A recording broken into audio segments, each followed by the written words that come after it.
Welcome to Tome Time, episode number 7. Every Monday, I talk about AI in the legal and compliance profession with a focus on the human impact, both the benefits as well as the pains. Today, I turn my attention to the billable hour, not if, but how it will be dying. I will introduce 3 models that will replace it.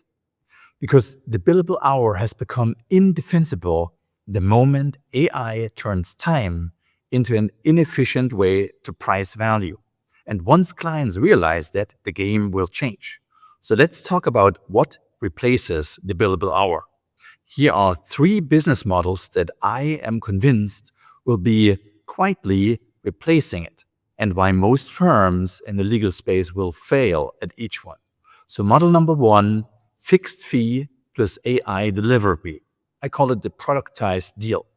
What it looks like, instead of, we see how long it takes, the narrative becomes, okay, this matter costs X dollars. We will deliver it in Y days with a scope of Z clearly defined. Examples of where this model will win are commercial contracts, compliance updates, policy refreshes, NDAs, deferred prosecution agreements, employment templates, recurring litigation motions, and regulatory filings. Clients will love it because it turns legal work into something that behaves like every other professional vendor offers. It's predictable, it's auditable, it's plannable and measurable. Why I think law firms will struggle with that model? Because fixed fees require something still somewhat terrifying, actually knowing your cost. And most law firms do not know the true cost of producing a contract, a response, or a litigation product. AI-native law firms will. Big law will still guess.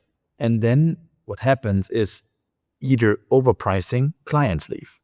Underpricing, partners will rage out, or scope creep into debt by 1,000 internal write-offs.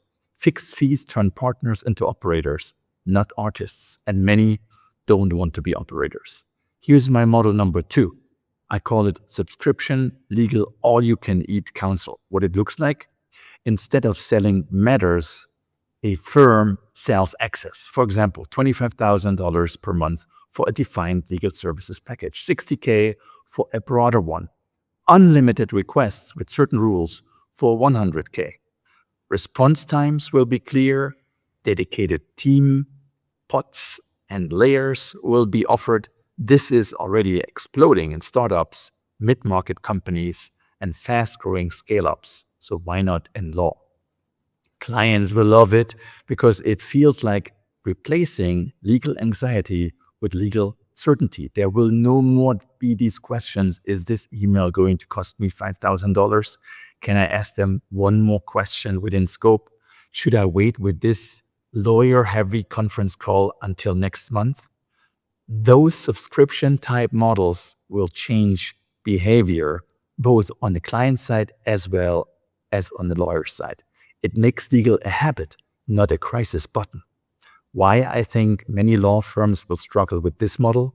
Because subscription-based pricing destroys the ego-based pricing model, which is we charge more because we are elite.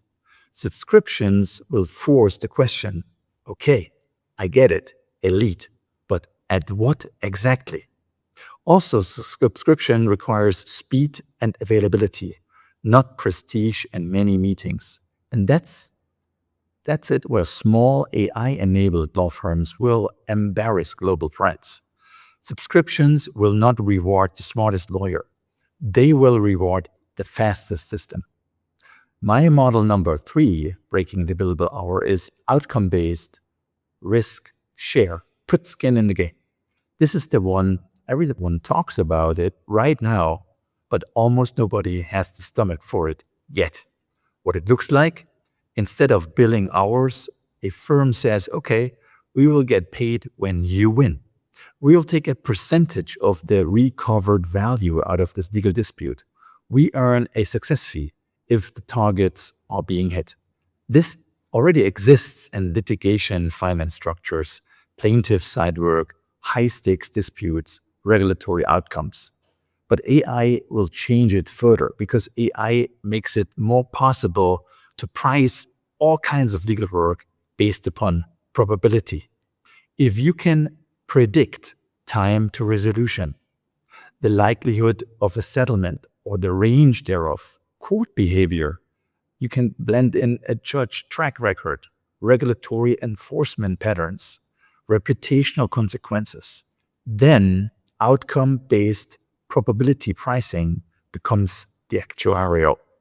And law actually becomes closer to insurance pricing, portfolio risk modeling, financial underwriting, and clients, again, will love this model because it aligns incentives.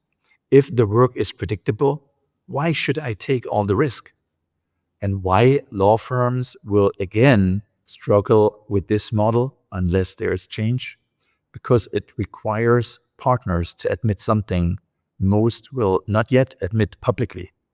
Case outcomes are probabilistic, and it requires something even harder in a commercial model. Firms taking bold financial risks on their own advice.